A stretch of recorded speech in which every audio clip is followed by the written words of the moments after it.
The morning light filtered through the blinds of Jack Harrington's study, casting golden bars across the wall of military memorabilia. Photographs in simple frames told the story of a lifetime of service. A young lieutenant standing proudly before an M60 Patton in Vietnam, a hardened captain alongside his crew atop an M1 Abrams in the Saudi desert, a stern-faced colonel instructing NATO forces in Germany. Medals and shadow boxes testified to valor, combat, and sacrifice. At 68, Thung Ta Jack Iron Harrington had earned his retirement, but the old soldier found little use for idle hands. Jack adjusted his reading glasses and leaned toward the camera mounted on a tripod before his desk. Behind him, carefully positioned, sat the deactivated receiver of an M2 Browning machine gun, its metal surfaces gleaming under the studio lights he had installed himself. A small American flag stood in a brass holder at the corner of his desk. Everything in frame had been deliberately placed, as meticulously arranged as a tank formation advancing across open terrain. The M1A2 Abrams main battle tank remains the backbone of American armored superiority, Jack began, his voice carrying the authoritative resonance that had once commanded men in combat. Today, we're discussing its secondary armament system, specifically the M2 caliber 50, mounted on the commander's cupola. The recording continued smoothly for 45 minutes as Jack methodically explained the technical specifications, tactical applications, and historical evolution of the Abrams weapon systems. The depth of his knowledge was evident in every precise detail, every anecdote drawn from personal experience.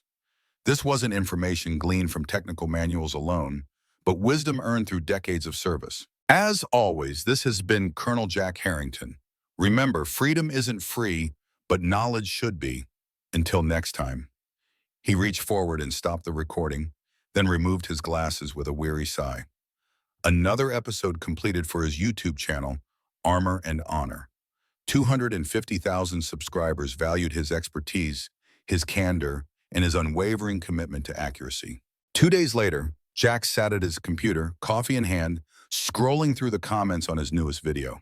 The view count had already reached 40,000, typical for his more technical analyses. The comments began positively, with veterans and military enthusiasts expressing appreciation for the detailed breakdown of the Abrams weapon systems. Then, as Jack continued scrolling, the tenor changed. "Why do you keep saying caliber 50? It's 50 cal, old man." Nobody talks like that anymore. This guy sounds like he's reading from a 1945 field manual. It's cringe. Someone tell Grandpa that nobody in the actual military says caliber 50 these days. The comments multiplied, each more dismissive than the last.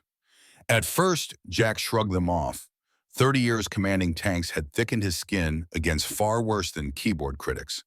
But as the comments continued to focus on this single point rather than the substance of his presentation, a familiar, stubborn resistance rose within him, the same iron will that had earned him his nickname decades ago. Jack set down his coffee, squared his shoulders, and reached for his camera. 30 minutes later, he had recorded an unplanned response video explaining with measured patience the official designation of the M2 Browning machine gun, showing documentation from his personal collection of technical manuals, and recounting his experience as a tank commander, where precise terminology wasn't merely pedantry, but potentially a matter of life and death. "Gentlemen, it's caliber 50 because that's what it is," he concluded, allowing a rare hint of emotion to color his typically disciplined delivery. Not slang, not nickname, but proper designation. When lives depend on clear communication, precision matters. Iron Jack, signing off. The response video gathered views faster than any content he'd previously posted. Within hours, it had surpassed his usual numbers and continued climbing. Jack found himself featured on military news sites and veteran forums. Most commenters rallied to his defense, particularly older veterans who appreciated his stand for accuracy and tradition. But the controversy only intensified, drawing attention from beyond his usual audience. 3 days later, an email arrived from a producer at Warrior's World, a popular military-themed television program on a conservative news network. The show was hosted by Colonel William Bill Morgan, a younger veteran who had built a reputation for provocative interviews and uncompromising opinions on military matters. The producer invited Jack to appear on the program to debate the evolution of military terminology and the clash between traditional precision and modern colloquialism. Jack's finger hovered over the keyboard as he considered declining. He had little interest in television appearances or manufactured controversies. Yet something about the condescending tone of the detractors had awakened the old commander in him, the officer who had never backed down from a fight, whether against enemy forces or bureaucratic nonsense that endangered his men. "Thank you for the invitation," Jack typed. "I would be willing to participate in a substantive discussion about military terminology and its importance." He sent the reply before he could reconsider, then turned to research Colonel William Morgan. The host's official biography painted an impressive picture: West Point graduate, combat service in Desert Storm, and the War on Terror, numerous decorations.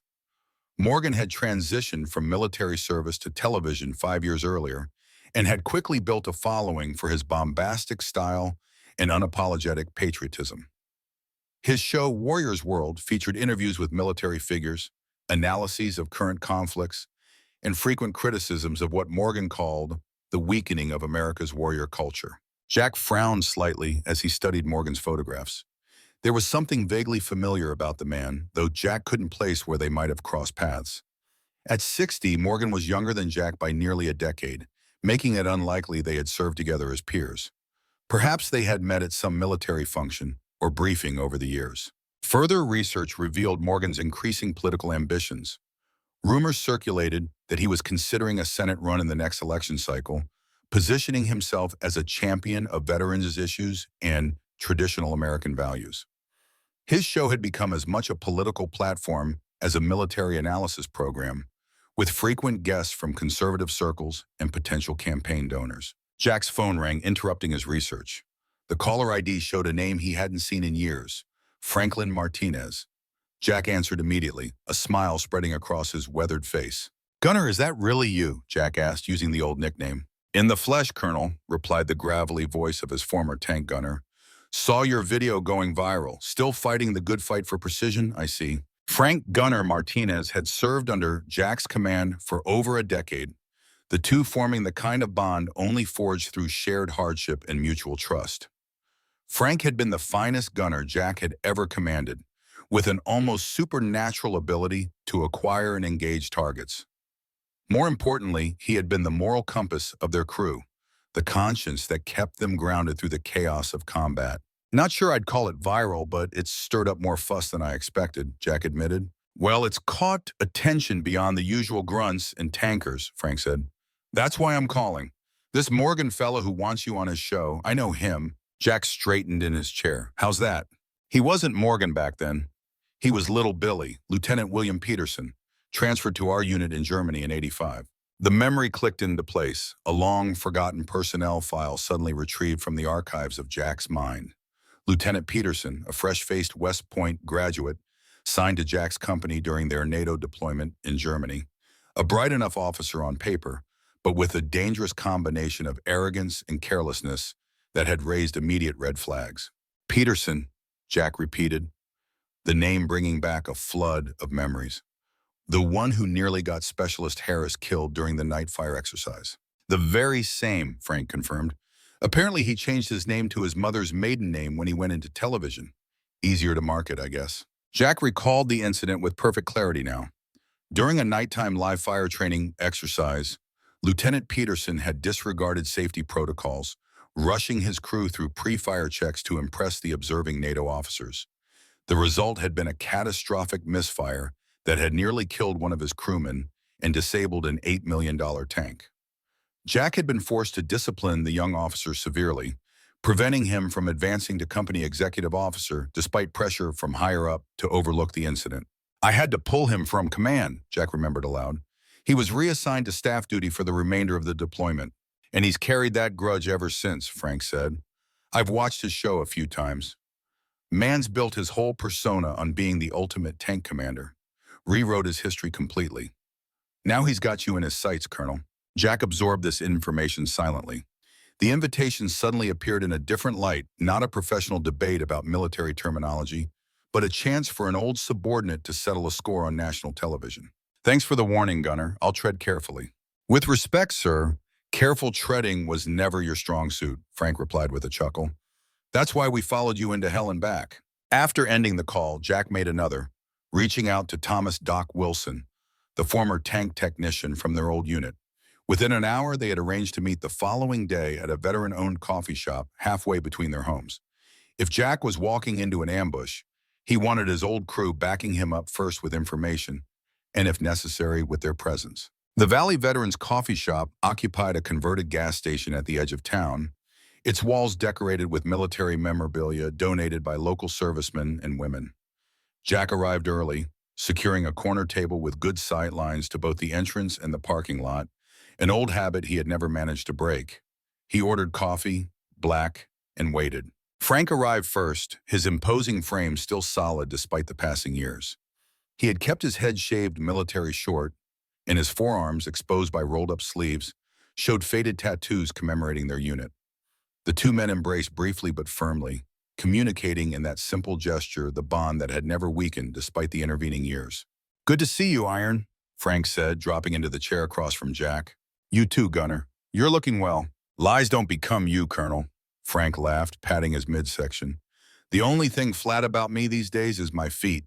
Doc Wilson arrived moments later, moving with the slight limp he'd acquired after an IED strike in Iraq during his final deployment.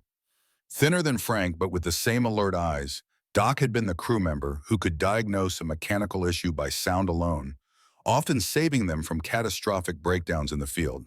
"The old steel cavalry, together again," Doc said, shaking hands with both men before sitting down.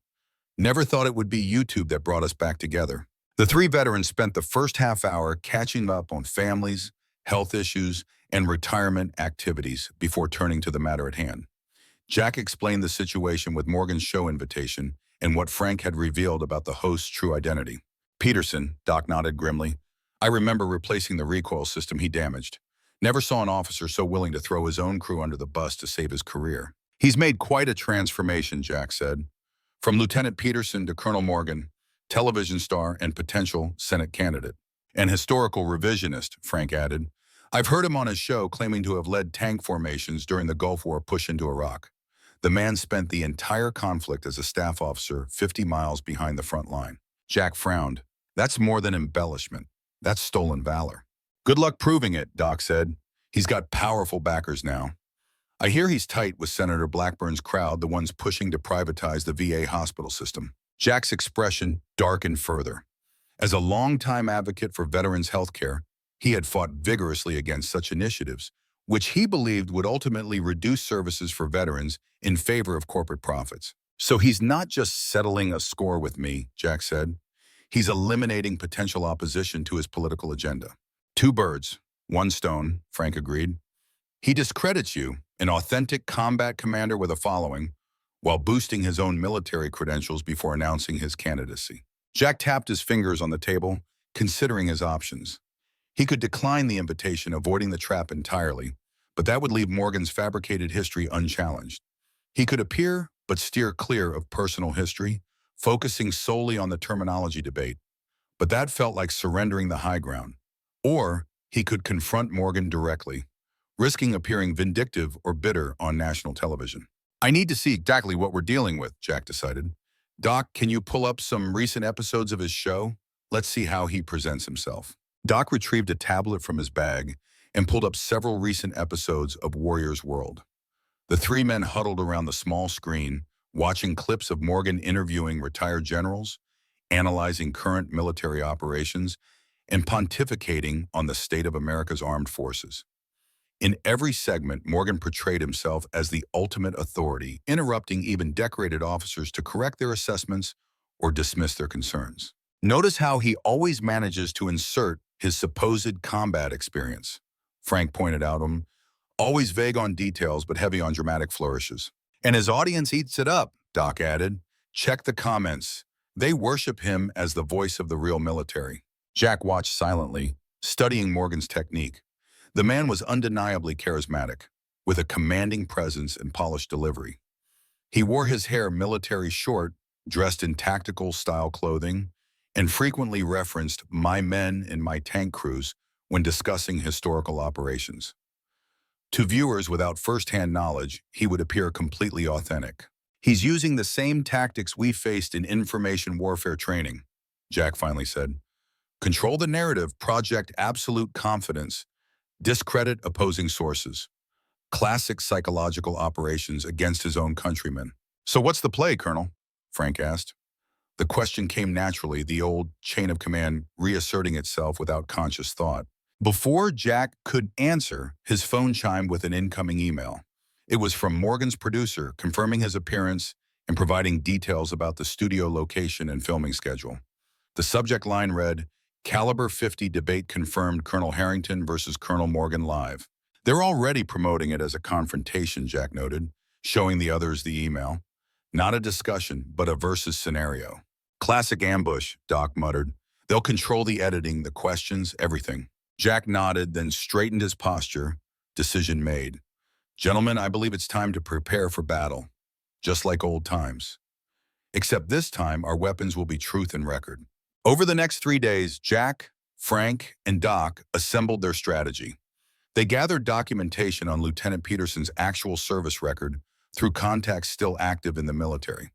They compared Morgan's public claims about his service with official deployment records and unit histories. Most damning, they located Specialist Harris, the crewman injured in the training accident, who provided a sworn statement about the events and Lieutenant Peterson's responsibility. The night before the scheduled appearance, Jack sat alone in his study, reviewing their findings one last time. The documentation was conclusive. William Peterson, now known as Bill Morgan, had fabricated significant portions of his military record, claiming combat experiences that belonged to others in positions of leadership he had never held. Jack closed the folder and glanced at the wall of photographs. His eyes settled on an image of his tank crew from Desert Storm, standing proudly before their dust-covered Abrams. He remembered the weight of command, the knowledge that every order he gave could send young men to their deaths. That responsibility had kept him awake countless nights, had followed him into retirement, had shaped every aspect of his character. For someone to claim that burden falsely, to wear the mantle of command as a costume for personal gain, struck Jack as a profound betrayal not just of the truth, but of every man and woman who had genuinely carried that weight. His phone rang, displaying an unfamiliar number. Jack answered cautiously. "Colonel Harrington?" The voice was unfamiliar, male, with the forced casualness of someone trying to sound friendly while delivering a message. "Speaking? Just a word of friendly advice, Colonel. Tomorrow's show is a big opportunity for you. Stick to the terminology debate. Old school versus new school, traditional versus modern. Good television." "And who might you be?" Jack asked, his voice cooling. "Just a concerned party. Colonel Morgan has a lot of friends, powerful friends. It would be unfortunate if your appearance turned into something ugly. Your reputation, your channel, lots of veterans respect you. Shame to jeopardize that over ancient history." The implied threat was clear enough. Jack felt a familiar calm settling over him, the same focused clarity he had experienced before combat. "Son, I've been threatened by enemy tanks, hostile aircraft, and insurgents with suicide vests. Do you really think a phone call is going to rattle me?" "Not a threat, Colonel, just friendly advice. Some battles aren't worth fighting. Good night." The line went dead. Jack set down his phone and turned to his computer. He had intended to get a good night's sleep before tomorrow's appearance, but the call had changed his calculations. If Morgan's people were concerned enough to try intimidation, they must be worried about what Jack might say on air. Jack logged into his YouTube account and found a notification waiting. His channel had received multiple copyright strikes simultaneously, with claims against dozens of his videos. The automated system had responded by restricting his account, making most of his content temporarily invisible. The timing was too perfect to be coincidental. Jack reached for his phone to call Frank, then stopped as his screen filled with a new notification. His email account was reporting suspicious login attempts. Then another alert. His website was experiencing a distributed denial of service attack. The digital assault was coordinated and comprehensive, clearly aimed at silencing him before tomorrow's appearance. Instead of anger, Jack felt a cold resolution forming. This wasn't just about terminology anymore, or even about Morgan's fabricated record. This was about the systematic manipulation of truth, about powerful interests attempting to control the narrative around military service for political gain. The stakes had just become much higher than a simple debate between two veterans. Jack picked up his phone again and dialed Frank. "They're making their move," he said when Frank answered. "Digital attacks on all fronts. Someone's very concerned about tomorrow. Want to back out? Frank asked, though he clearly knew the answer. Not a chance, Jack replied. But we need to adjust our strategy. They're expecting documentation and service records, things they can dismiss or obfuscate. We need something they can't control or edit around. What did you have in mind, Colonel? How quickly can you and Doc get to the studio tomorrow? And can you reach Harris? Already planned to be there for moral support. Harris lives about 2 hours from the studio. I can call him. Do it, Jack said. Tell him to bring his medical records in the original incident report if he still has them. And Frank, sir, prepare for heavy contact. These people play hardball. Nothing we haven't handled before, Colonel. The morning dawned clear and cold as Jack drove to the network studios where Warrior's World was filmed. He wore his best suit, a dark navy with a subtle pinstripe, and a tie bearing the insignia of his old armored division. In his briefcase were copies of the documents they had assembled, though he doubted he would have an opportunity to present them on air. The studio occupied a modern building in the commercial district, its lobby decorated with military-themed artwork and large screens showing various network programs. Jack identified himself to the receptionist and was promptly met by a production assistant, a young woman with a clipboard and an earpiece. Colonel Harrington, we're so pleased to have you on the show, she said, leading him through security. Colonel Morgan is looking forward to your discussion. I'm sure he is, Jack replied neutrally. She led him to a green room where coffee, water, and light refreshments had been arranged. Someone will come for you about 20 minutes before airtime for makeup and final prep. Can I get you anything while you wait? I'm fine, thank you. Left alone, Jack surveyed the room, noting the monitor showing the studio where the program would be filmed. The set was designed to resemble a military command center, with maps on the walls, tactical-looking furniture, and display cases containing military memorabilia. Currently, it was empty except for technicians adjusting lighting and sound equipment. Jack's phone vibrated with a text from Frank. In position with reinforcements, Harris arrived. Good. Whatever happened on air, Jack would have witnesses and backup. He took a seat and reviewed his mental preparation one last time. The objective wasn't to humiliate Morgan or to promote himself, but to stand for the truth, both about military terminology and about the reality of military service. He would be direct but not vindictive, firm but not aggressive. The door opened and Jack looked up, expecting the production assistant. Instead, Bill Morgan himself entered, closing the door behind him. In person, he was shorter than he appeared on television, though he carried himself with the practiced confidence of someone accustomed to commanding attention. He wore a tactical-style shirt with rolled-up sleeves, revealing muscular forearms, and khaki cargo pants, essentially a civilian approximation of a military uniform. Colonel Harrington, Morgan said with a broad smile that didn't reach his eyes. An honor to meet a veteran of your experience. Jack stood, assessing the man before him. The youthful lieutenant was long gone, replaced by this media-created persona, but the eyes were the same calculating, ambitious, always evaluating advantage. Mr. Morgan, Jack replied, deliberately using the civilian address. Or do you prefer Lieutenant Peterson? The smile froze on Morgan's face, then slowly transformed into a cold stare. So you've done your homework, he said, dropping the welcoming tone. I thought you might. It wasn't difficult. The military keeps records. Morgan moved to the coffee station, pouring himself a cup with deliberate casualness. Ancient history, Colonel. People changed names for all sorts of reasons. The audience knows me as Colonel Morgan, and that's what matters in this business. And the fabricated combat record? The tank commands you never held? The battles you never fought? Are those just business decisions too? Morgan stirred his coffee slowly. You know how television works, Colonel. People want heroes, not staff officers. They want commanders, not bureaucrats. I give the audience what they need, a strong voice that honors the military tradition. By dishonoring it with lies? Morgan's expression hardened. Careful, old man. You're here to discuss your outdated terminology, not to play fact-checker on my biography. Stick to the script, and we'll both give the audience a good show. Stray off topic, and things could get uncomfortable. Is that why your people have been attacking my online presence? Why someone called to threaten me last night? Because you're afraid of going off script? Morgan shrugged. I don't control what my supporters might do. Passionate fans, protective of my reputation. Nothing personal, just business. Where I come from, a man's word is personal. His service is personal. The truth is personal. Where you come from is history, Colonel. This is the modern world. Narratives matter more than nitpicking details. Morgan set down his coffee cup. Here's the situation. You come on my show, we have a spirited debate about military terminology, old school versus new school. You make your points about tradition and precision. I make mine about evolution and modernization. The audience loves it, your YouTube numbers get a boost, everyone wins. And your fabricated record stays unchallenged. Exactly.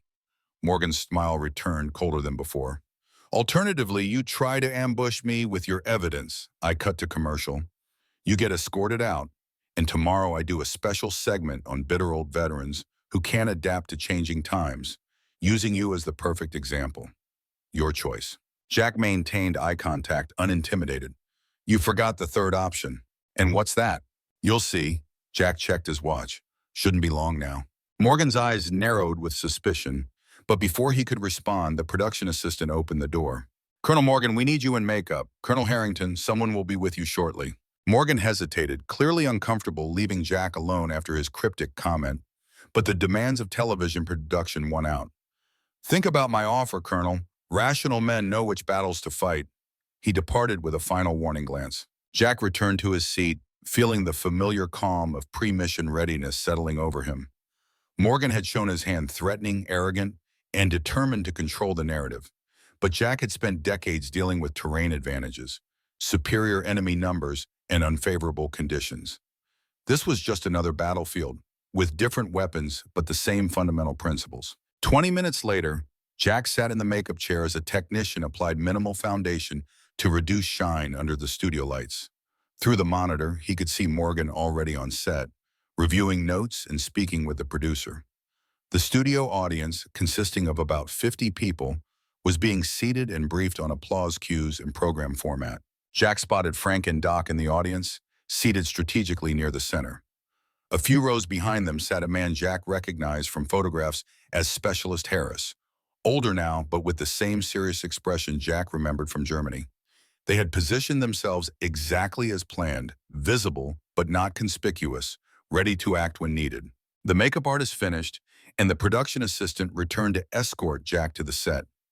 As they approached, the studio lights brightened, and the program's dramatic theme music began to play. Morgan stood center stage, assuming a commanding pose as cameras panned across the military-themed set. "America, welcome to Warrior's World," Morgan announced with practiced enthusiasm.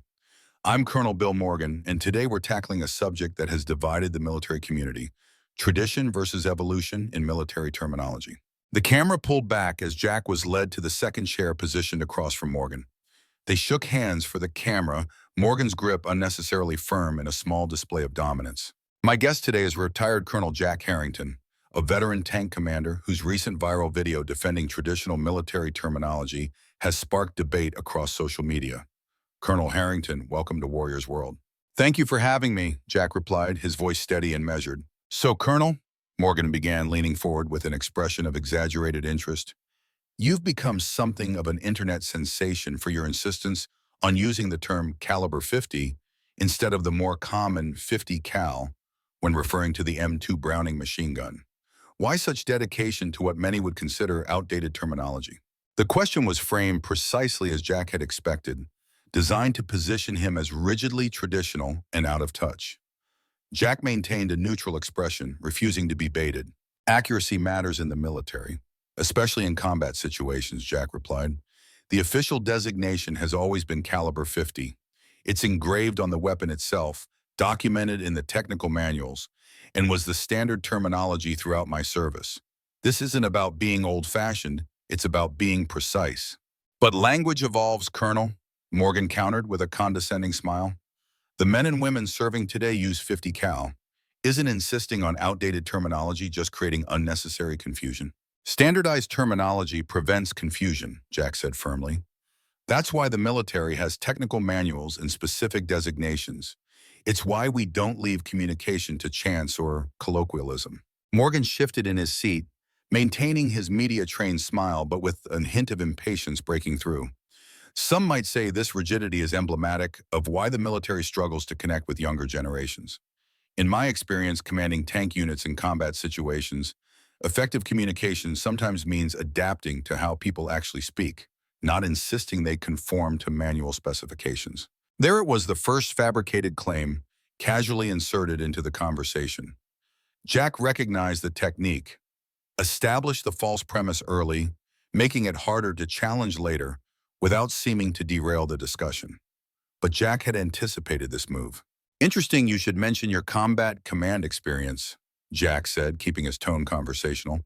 "I've always found that in actual combat situations, precision becomes more important, not less. One wrong term, one misunderstood order, and lives are lost." The audience murmured in agreement. Morgan nodded, seemingly pleased with the direction of the discussion, unaware that Jack had deliberately avoided challenging his claim directly at this stage. "Absolutely, precision matters," Morgan agreed. "But precision can exist within evolving terminology. When I led tank formations during Desert Storm, I found that—" "During Desert Storm?" Jack interrupted, his voice still calm but with a new sharpness. "That's fascinating. Which unit did you command during the ground war phase?" Morgan hesitated for a microsecond, his media training kicking in to cover the momentary lapse. "I was with the 3rd Armored Division, the Spearhead. We led the charge into Iraq." Jack nodded thoughtfully. "The Spearhead, my old division. I commanded Bravo Company, 4th Battalion, 67th Armor Regiment during that operation. Strange we never crossed paths in the command structure." A flicker of uncertainty crossed Morgan's face as he realized the trap. The studio audience, largely composed of military enthusiasts and veterans, had gone completely silent, sensing the shift in the conversation. "It was a large operation, Colonel. Many units, many commanders." "Indeed," Jack agreed. "Though the tank commanders in a division tend to know each other quite well. Training together, planning together, fighting together." Morgan glanced off camera, likely toward his producer, before forcing his smile wider. "We're getting a bit off topic. The viewers tuned in for a discussion about military terminology, not Desert Storm war stories." "But terminology is about accuracy, isn't it?" Jack pressed. "About calling things by their proper names and designations? About honesty in communication?" The audience was fully engaged now, recognizing that something unscripted was unfolding before them.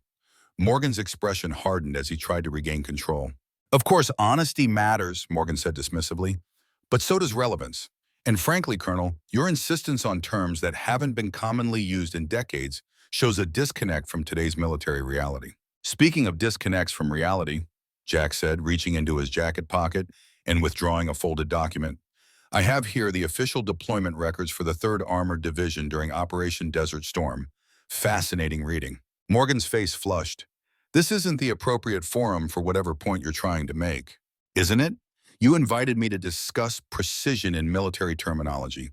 I can't think of anything more relevant than the precise description of one's military service." Jack unfolded the document deliberately. "These records show no tank commander named William Peterson or William Morgan in any combat formation of the 3rd Armored Division during Desert Storm." The studio had gone completely still. Camera operators exchanged uncertain glances, unsure whether to continue filming or cut away. In the audience, Frank and Doc sat with satisfied expressions, while Specialist Harris leaned forward intently. "This is outrageous," Morgan sputtered, real anger replacing his media persona. "You came here under false pretenses." "Did I?" Jack's voice remained steady. "I came to discuss accuracy in military terminology. You're the one who claimed combat commands you never held." Morgan stood abruptly. "We're going to take a break." He signaled frantically to the producer. "Before you cut to commercial," Jack said, raising his voice slightly to ensure it would be captured by the microphones, "perhaps you'd like to explain to your audience why you changed your name from Lieutenant William Peterson after being disciplined for safety violations that nearly killed a crewman during training exercises in Germany." The producer was now moving toward the stage, waving for the cameras to cut. Morgan's face had gone from flush to ashen. "That's a lie," he hissed. "Is it?" Jack turned toward the audience. "Specialist Robert Harris is sitting right there. The man who was hospitalized when Lieutenant Peterson here disregarded safety protocols during a night fire exercise in 1985. All heads in the audience turned toward Harris, who stood slowly, his posture military straight despite the years. "Camera 4, do not focus on the audience," the producer shouted. But the camera operator, caught up in the moment, had already swung his camera toward Harris. "Lieutenant Peterson almost killed me by rushing through safety checks," Harris said, his voice carrying in the silent studio. Colonel Harrington disciplined him and probably saved other lives by removing him from command. Chaos erupted in the studio. Morgan was shouting for security, the producer was frantically signaling for commercial, and audience members were pulling out phones to record the unfolding drama. Through it all, Jack remained seated, calm amid the storm, the eye of the hurricane he had deliberately created. The program finally cut to commercial, but not before several audience members had captured minutes of the confrontation on their phones. Jack knew those videos would be online within hours, likely minutes. The digital ambush Morgan had prepared had been turned against him. Security personnel approached Jack, but before they could reach him, Frank and Doc had moved to his side, creating a protective formation as natural to them as breathing. "This man is a decorated combat veteran with an impeccable record," Frank announced loudly, ensuring nearby phones would capture his words. "Any hands laid on him will become a national news story by nightfall." The security personnel hesitated, looking toward their superiors for guidance. In the confusion, Harris made his way to Jack's side, completing the impromptu defensive perimeter of veterans. Morgan stood several yards away, surrounded by producers and assistants, his face contorted with rage and humiliation. The media mask had fallen completely, revealing the same petulant lieutenant Jack had disciplined decades earlier. "You've made a serious enemy today, Harrington," Morgan called over the commotion. "I have friends in places you can't imagine." Jack finally stood, straightening his tie calmly. "So do I, Mr. Peterson. They're called soldiers. Real ones." As Jack and his companions made their way toward the exit, phones recording their every move, Jack felt a profound sense of satisfaction, not from embarrassing Morgan, but from standing for the truth. The battle had just begun, but the first engagement had gone decidedly in their favor. Outside the studio, reporters had already gathered, alerted by social media to the dramatic confrontation unfolding inside. Jack stopped on the steps, flanked by Frank, Doc, and Harris, a formation as natural to them as the tank crews they had once formed. "Colonel Harrington, can you explain what happened in there?" one reporter called out. Jack looked directly into the nearest camera, his posture straight, his voice clear and commanding. Today wasn't about terminology or outdated expressions. It was about honor and truth. Throughout my career commanding tanks in Vietnam, Germany, and Desert Storm, I learned that precision matters, honesty matters, and integrity matters most of all. Those aren't outdated values, they're the foundation of military service. As cameras flashed and questions flew, Jack felt his phone vibrating with incoming messages and notifications. The digital war had just begun, and powerful interests would soon align against him. But Jack "Iron" Harrington had never backed down from a fight when principles were at stake, and he wasn't about to start now. The old soldier had taken his stand. The cameras had stopped rolling, but the battle had just begun. Jack Harrington stood on the studio steps, the morning sunlight casting long shadows behind him and his three companions. The impromptu press conference dispersed as quickly as it had formed, reporters rushing to file stories about the explosive confrontation on Warrior's World. Within minutes, clips would be spreading across social media, igniting debates in veteran forums and military communities nationwide. "Your car still in the lot, Colonel?" Frank asked, his eyes constantly scanning the surroundings, old habits from combat zones never quite fading. "Yes, but I doubt they'll let me back in to retrieve it," Jack replied, watching as studio security formed a line at the entrance. "No problem," Harris said with a slight smile. "I've got my truck around the corner. Been driving the same Ford F-150 for 15 years. The four men walked in formation, unconsciously maintaining the spacing and awareness that had once kept them alive in combat zones. Doc moved with his slight limp, but kept pace, occasionally glancing back to ensure they weren't followed. They reached Harris's truck, a well-maintained deep blue F-150 with a Veterans of Foreign Wars sticker on the rear window, and climbed in.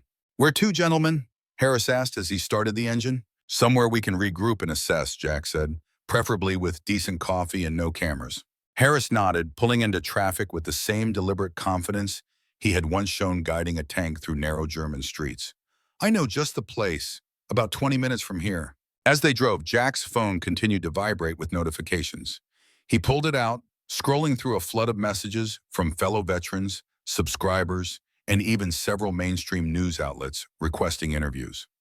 Mixed among them were alerts about his YouTube channel, which had been automatically restricted after multiple simultaneous copyright claims. They were ready for you, Doc observed, watching Jack's expression darken as he scanned his phone. This was coordinated. And they'll keep coming, Frank added from the back seat. Men like Morgan don't accept defeat easily, especially public humiliation. Jack nodded, putting away his phone. This goes beyond Morgan. He's just the visible part. Someone with resources is backing him, probably the same people funding his political aspirations. Senator Blackburn's crowd, Doc suggested, recalling their earlier conversation. Most likely, Jack confirmed, the ones pushing to privatize VA healthcare and redirect billions in veteran benefits to corporate contractors. Morgan would be their perfect frontman, a telegenic veteran championing their agenda while providing military credibility. Harris, who had been listening quietly as he drove, finally spoke. So this isn't just about setting the record straight anymore. It's about protecting veterans' benefits. It always was, Jack said, gazing out the window at the passing cityscape. Morgan's fabricated service record is just a symptom of a larger disease exploiting military service for profit and power. Harris pulled into the parking lot of a modest roadside diner called the Homefront, its sign decorated with a simple American flag. Owner's a Vietnam vet, he explained. Place looks unimpressive, but the coffee's strong, the food's honest, and there's a private room in back for veteran gatherings. Inside, the diner projected an unpretentious warmth, with memorabilia from various military eras tastefully displayed on wood-paneled walls. The owner, recognizing Harris as a regular, nodded at the group and wordlessly led them to a back room equipped with a large table, comfortable chairs, and blessed privacy. He returned moments later with a pot of coffee and 4 mugs, setting them down before departing with a respectful nod to Jack, whose bearing had immediately identified him as an officer. So, Frank said once they were settled with steaming coffees, what's the battle plan, Colonel? Jack smiled faintly at the familiar question. In another time, another place, they would be huddled over maps planning tank movements. Today, the terrain was media and public opinion, but the strategic principles remained the same. First, we consolidate what we have, Jack replied, slipping naturally into command mode. The studio ambush was just the opening salvo. They'll counter with a narrative that I'm a bitter old veteran with a personal vendetta, trying to discredit the popular voice of modern military culture, which is exactly what Morgan claimed he'd do, Doc noted. Said he'd paint you as unable to adapt to changing times. Standard countermeasure, Jack agreed. When facts aren't on your side, attack the messenger's credibility and motives. Frank leaned forward, forearms resting on the table. We need to get ahead of that narrative. Take the offensive. Agreed, Jack said. But we need to be strategic. Morgan has a television platform, wealthy backers, and an established media presence. What do we have? The truth, Harris said simply. And more importantly, proof of the truth, Doc added. And me, came a new voice from the doorway. All 4 men turned. Standing there was a woman in her early 40s, dressed in a crisp navy suit, her dark hair pulled back in a professional style. She carried a leather briefcase and exuded the confident composure of someone accustomed to high-pressure environments. Gentlemen, she said, stepping into the room and closing the door behind her. My name is Sarah Collins. I believe you knew my father, Captain James Collins. Jack stood immediately, recognition dawning in his eyes. Captain Collins was my commanding officer during my first deployment to Germany in the late 70s. One of the finest tank commanders I ever served under. Sarah nodded, her expression softening slightly. He spoke highly of you as well, Colonel Harrington. Said you were the standard by which he measured other officers. Please join us, Jack said, gesturing to an empty chair.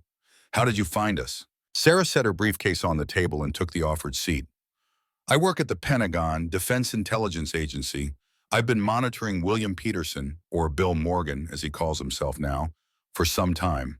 When I saw what happened at the studio this morning, I contacted Specialist Harris through back channels. Pentagon? Frank raised an eyebrow.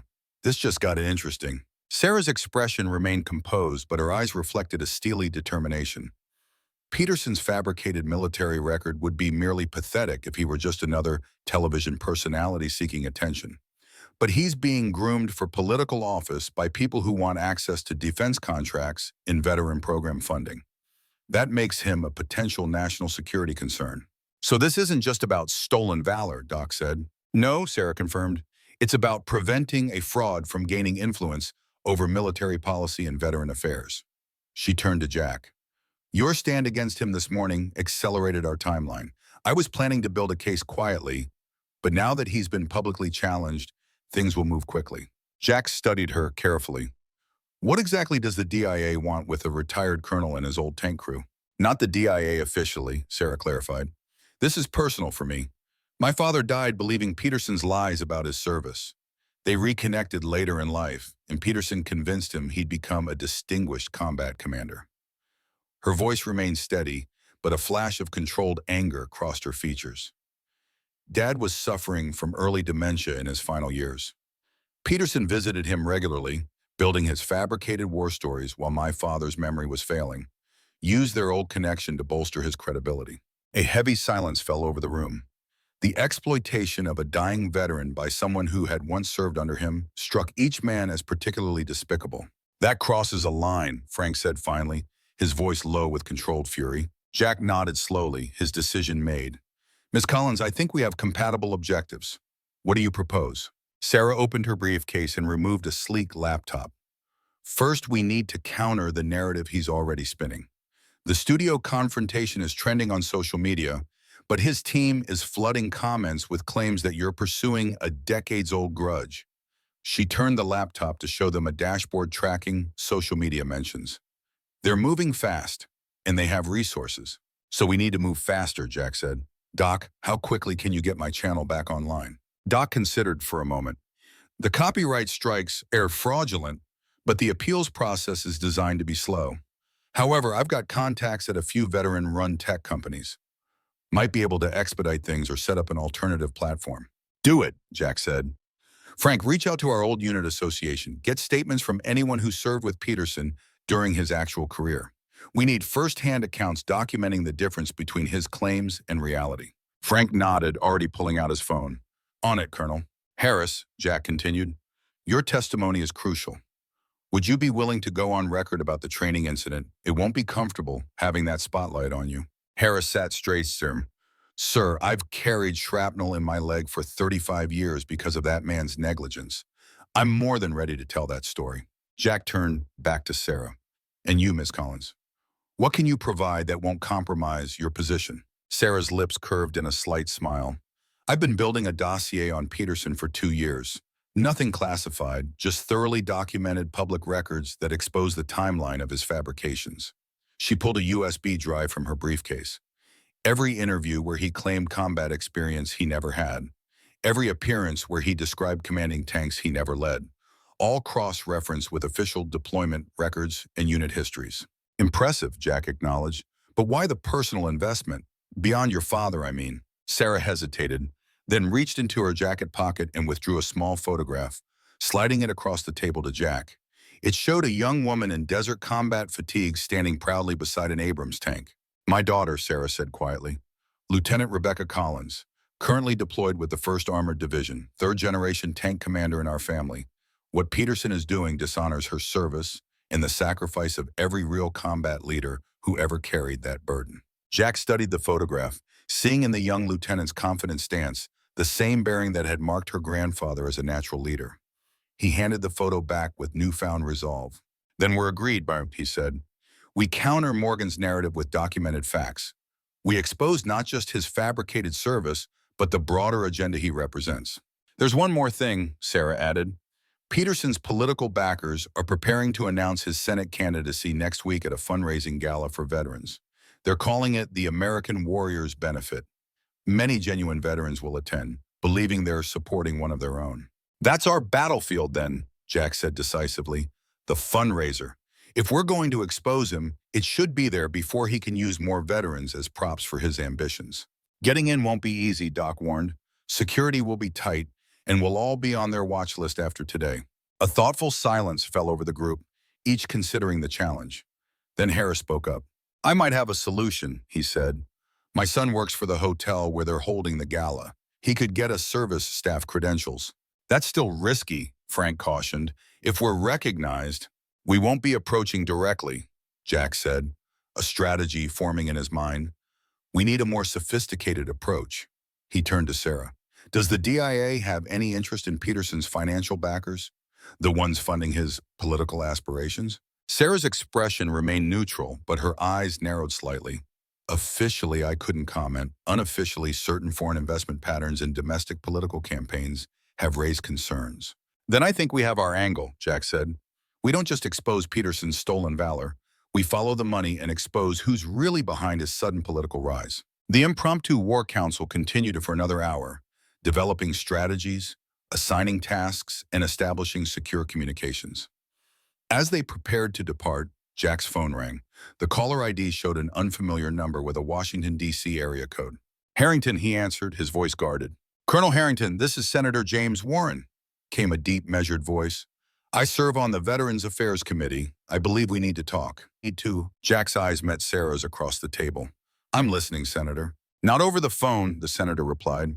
My office, tomorrow morning at 9. I'll send a car. The line went dead before Jack could respond. Senator Warren, Jack said, lowering the phone, wants to meet tomorrow in D.C. Warren's reputation is solid, Sarah said. Longtime advocate for veterans, served as a Marine in Grenada and Panama. But he's also politically savvy. He might be testing which way the wind is blowing. Or offering support, Frank suggested. Or setting a trap, Doc countered. The establishment protecting one of their own. Jack considered for a moment, then nodded decisively. Either way, I'll meet him, but not alone. I'll clear my schedule, Frank said immediately. Actually, Jack said, I think Ms. Collins should accompany me. Her Pentagon credentials provide a level of institutional legitimacy we might need. Sarah nodded her agreement. I can arrange to be there. I know Senator Warren by reputation only, but having a DIA presence might change the dynamic of the conversation. As the group prepared to depart, Jack found himself standing beside Harris near the door. The former specialist had been quieter than the others, absorbing the rapidly evolving situation with thoughtful reserve. You doing all right with all this, Harris? Jack asked. You've been carrying that Peterson incident for a long time. This is stirring up old wounds. Harris looked at him with clear, steady eyes. You know, sir, for 35 years, I've wondered if I did something wrong that night. Checked and double-checked my memory of the procedures, wondering if I'd missed something. Even when the investigation cleared me, there was always that doubt. He straightened his shoulders. Today, hearing Peterson lie about everything else, it finally confirmed what I should have known all along. It wasn't me, it was him. Jack placed a hand briefly on the man's shoulder, the gesture conveying more than words ever could between soldiers. Then they rejoined the others, moving with renewed purpose toward the uncertain battle ahead. The drive to Washington the next morning took Jack and Sarah through the gradually awakening countryside, a landscape transitioning from rural stillness to suburban bustle as they approached the capital. They traveled in Sarah's government-issued sedan, its nondescript appearance providing a measure of anonymity that Jack's personal vehicle couldn't match. We're being followed, Sarah said calmly after they'd been on the road for an hour. Her eyes briefly flicked to the rearview mirror. Black SUV, 3 cars back. Been with us since we left the hotel. Jack didn't turn to look. 2 tours in Iraq had taught him the value of appearing unaware of surveillance. Morgan's people or government? Government would be more subtle, Sarah replied. This feels like private security. Maintaining distance but not hiding their presence. They want us to know we're being watched. Message received, Jack said, his expression unchanged. Let's hope Senator Warren isn't part of the same effort. They drove in comfortable silence for a while, the morning news playing softly on the radio. The confrontation on Warrior's World had made the headlines, with commentators already dividing along predictable lines. Some praised Jack for exposing stolen valor, while others characterized him as a disgruntled veteran ambushing a popular media figure. Morgan himself had issued a brief statement claiming Jack's accusations were baseless and stemmed from personal animosity over differences in leadership philosophy decades ago. He's sticking to the script, Sarah observed, turning down the radio. Dismissing the facts by attacking your motives. Expected, Jack replied. What concerns me more is what we don't know about Senator Warren's interest. Politicians rarely insert themselves into controversies without calculating the angles. Sarah navigated through increasing traffic as they entered the Capital District. Warren's a Vietnam-era Marine who transitioned to politics in the 80s. He's championed veterans' health care and benefit protection consistently, often crossing party lines on military issues. That's earned him respect, but also some powerful enemies, including Senator Blackburn and his privatization advocates. Exactly, Sarah confirmed. They've clashed repeatedly over VA funding and oversight. If Warren's reaching out, it might be because he sees Peterson as Blackburn's proxy. They arrived at the Hart Senate office building with 20 minutes to spare. After clearing security, They were escorted to Senator Warren's office by a young aide who spoke little but observed them carefully. The senator's suite projected understated authority, with military memorabilia tastefully integrated among the expected political photographs and accolades. Senator James Warren rose from behind his desk as they entered. At 72, he carried himself with the straight-back discipline of the Marine he had once been, his silver hair cropped short in a style that had changed little since his service days. He approached with an extended hand, his assessment of Jack immediate and thorough, one combat veteran recognizing another. "Colonel Harrington," he said, his handshake firm and direct. "Thank you for coming on short notice." He turned to Sarah. "Ms. Collins, your reputation at the Pentagon precedes you." If Warren was surprised by Sarah's presence, he showed no sign of it. He gestured to a seating area by the window, away from his desk and notably free of any visible recording devices. Once they were seated, he dismissed his aide with a slight nod. "I'll be direct, Colonel," Warren began once they were alone. "Your confrontation with Bill Morgan has accelerated a situation that's been developing for some time. Morgan is being positioned as the military voice for a coalition of interests seeking to fundamentally restructure veterans' benefits and defense appropriations. Privatization," Jack said, "redirecting billions from direct veteran care to corporate contractors." Warren's eyebrows rose slightly. "You're well informed." "It wasn't hard to connect the dots once we identified Morgan's backers," Sarah interjected. "The same investment groups funding his media presence have been lobbying for VA privatization for years."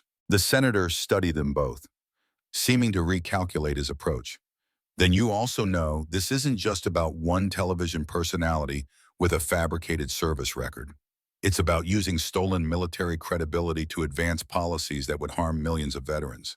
"The question is," Jack said, leaning forward slightly, "where do you stand in all this, Senator? And why reach out to us now?" A ghost of a smile crossed Warren's weathered features. "Direct as a tank commander should be." He rose and moved to a side table where a coffee service had been arranged. "Coffee, this conversation may take some time." They accepted, and Warren prepared 3 cups with practiced efficiency before returning to his seat. "I've opposed the privatization agenda since it first emerged, not for ideological reasons, but because the data consistently shows it would reduce care quality while increasing costs. The private sector certainly has a role in veterans' health care, but not at the expense of the core VA system that millions depend on." "And Morgan threatens that position," Sarah surmised. "Precisely," Warren confirmed. "A telegenic war hero advocating for privatization could sway public opinion where policy arguments have failed, especially one who claims to speak for the modern military while dismissing those of us from earlier eras as outdated." Jack sipped his coffee, considering. "That explains your interest in Morgan, but not why you've reached out to us specifically." Warren set down his cup and leaned forward, his expression grave.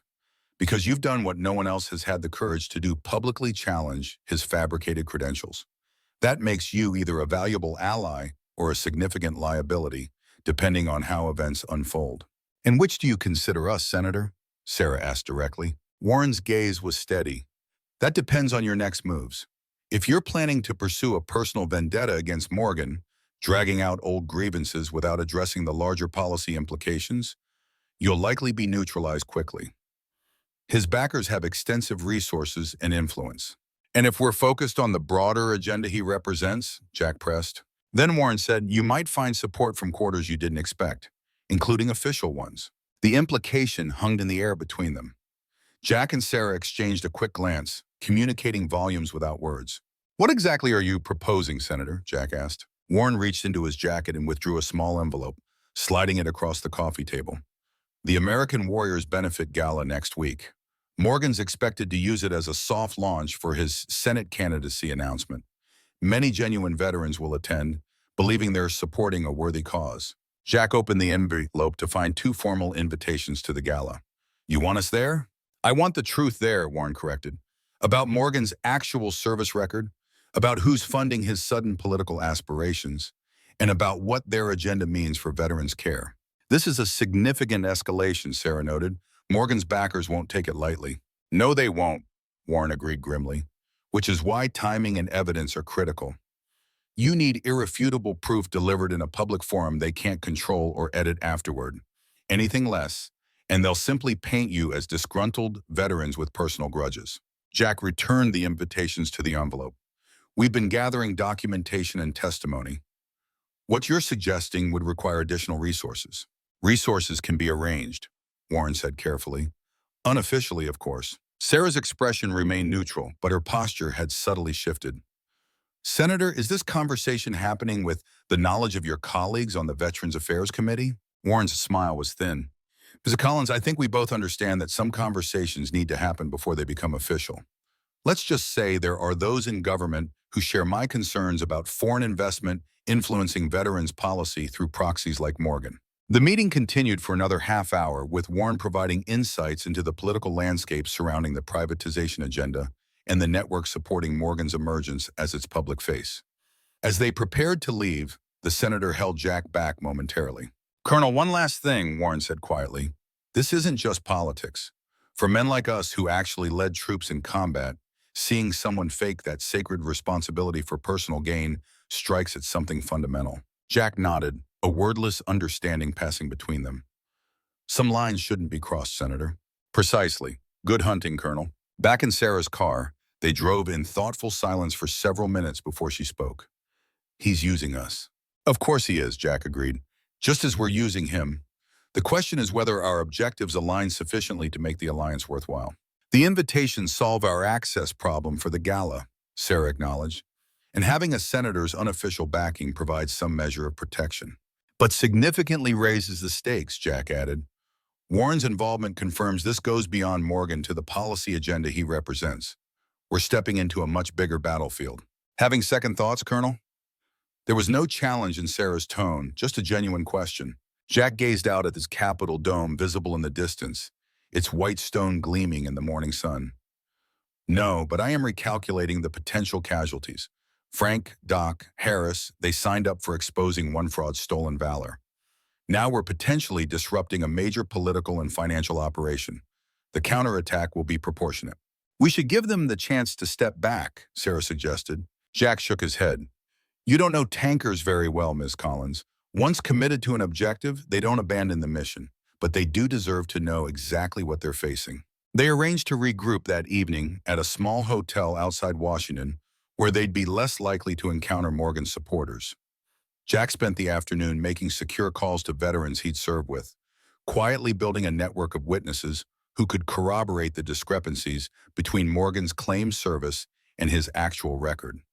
Sarah, meanwhile, reached out to trusted contacts who could help verify the financial connections between Morgan's backers and the privatization agenda. By the time Frank, Doc, and Harris arrived that evening, Jack and Sarah had transformed their hotel suite into an impromptu command center.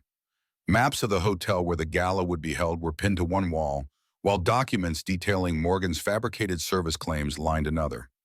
A secure laptop displayed financial records tracing the funding behind Morgan's sudden political emergence. Looks like the old Tactical Operations Center, Frank observed as he entered, setting down his duffel bag. All that's missing is the coffee that could dissolve a spoon. That can be arranged, Doc said, unpacking his own bag, which included a portable coffee maker and several packages of military-grade coffee. Some habits never changed. Harris whistled softly as he surveyed the accumulated intelligence. This is bigger than I expected. We've gone from exposing one liar to taking on some kind of conspiracy. Jack gestured for everyone to gather around the small dining plateau that now served as their briefing area. That's exactly what we need to discuss. This operation has evolved significantly since yesterday.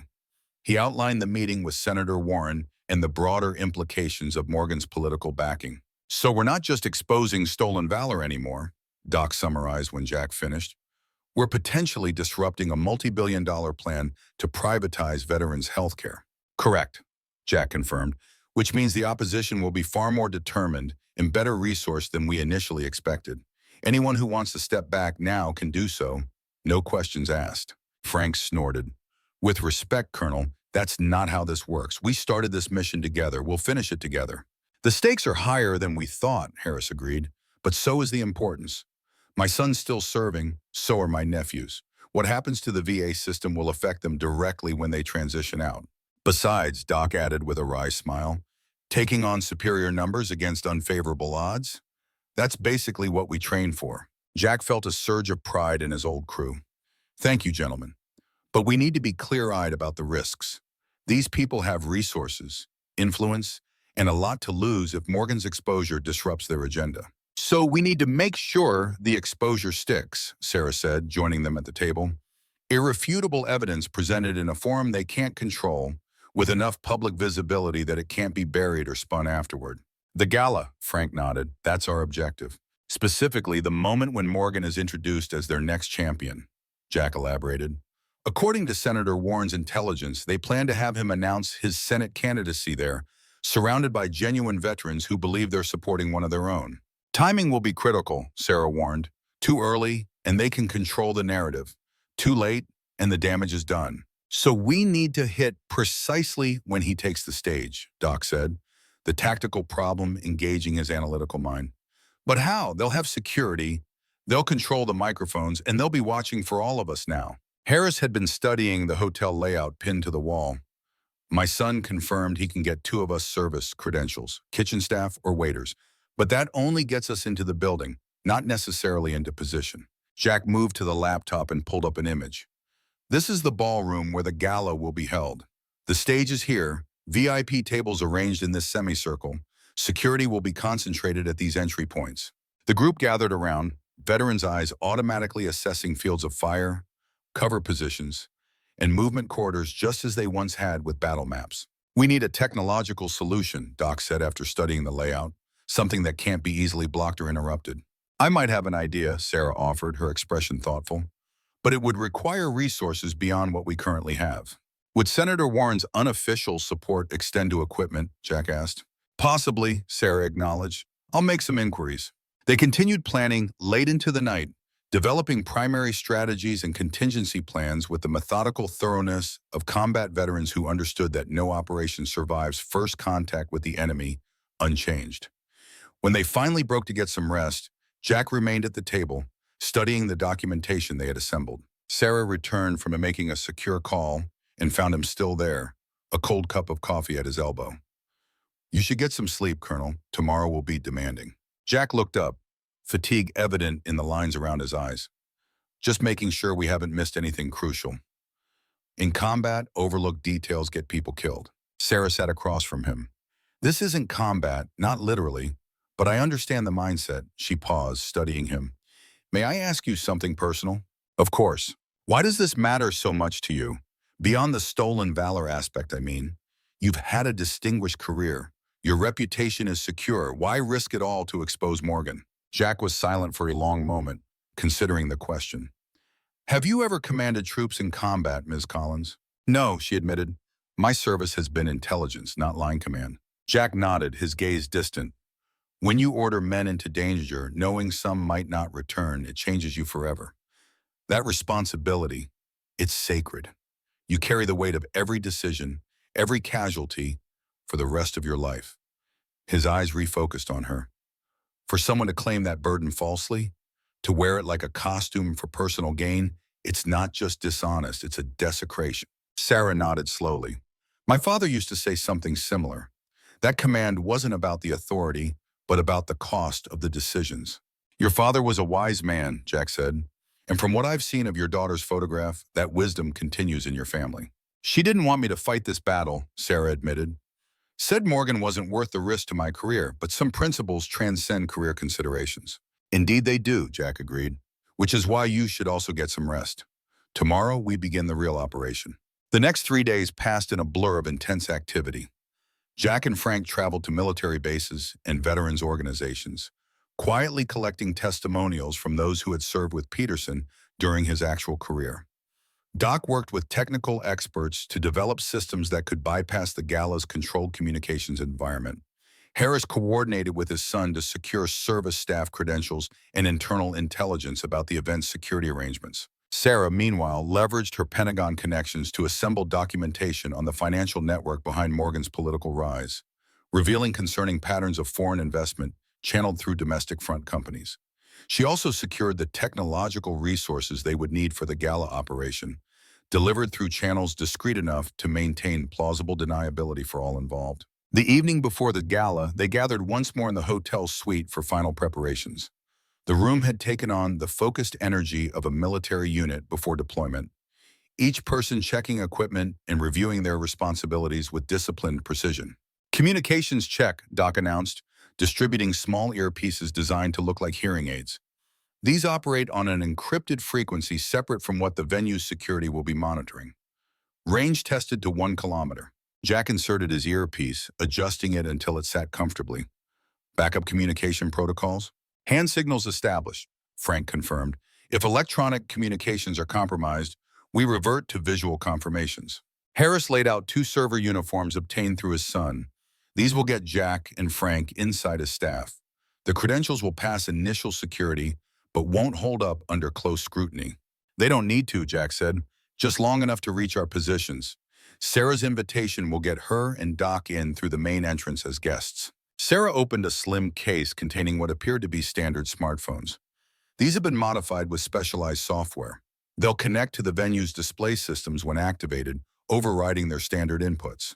And the primary payload? Jack asked. Doc patted a small external hard drive. All the documentation, cross-referenced and fact-checked. Morgan's fabricated claims alongside official records showing his actual service, financial connections between his backers and the privatization agenda. Everything compressed into a presentation that can deploy in under 30 seconds. Timeline confirmation, Jack continued, moving to the map of the venue. According to the program Sarah obtained, Morgan is scheduled to speak at approximately 8:45 p.m., following the main dinner service and preceding the fundraising auction. He'll be introduced by Senator Blackburn, who will likely hint at the forthcoming campaign announcement without explicitly stating it. My son confirms that waitstaff will be preparing to serve dessert during this time, Harris added, providing cover for movement toward the stage area. Once Morgan begins speaking, Sarah continued, I'll activate the override sequence from my position at table 7. The venue's display screens will switch to our presentation, and the house audio will carry the narration I recorded. At that point, Jack said, security will move to shut down the presentation and escort us out. Our objective is not to resist, but to ensure the information is fully deployed before that happens. The audience will contain legitimate journalists and hundreds of veterans with smartphones. Once the information is out, it can't be contained. Frank checked his watch. Minus 26 hours to execution. Any last-minute intelligence we should review? Sarah nodded, her expression serious. One development worth noting. Our surveillance identified Michael Reeves arriving at Morgan's residence yesterday. Reeves, Doc asked, the crisis management specialist? The same, Sarah confirmed. Former intelligence officer turned private sector. Specializes in high-stakes reputation management and threat neutralization. His presence suggests Morgan's backers are taking our potential disruption very seriously. They're expecting us, Jack translated, or at least they're preparing for potential complications. Which means we need to be prepared for active countermeasures, Frank said. Not just standard security, but targeted opposition. Jack nodded grimly. Adjust your expectations accordingly. This won't be a straightforward operation. As the final briefing concluded and the team dispersed to make their individual preparations, Jack found himself standing alone by the window, gazing out at the Washington Monument illuminated against the night sky.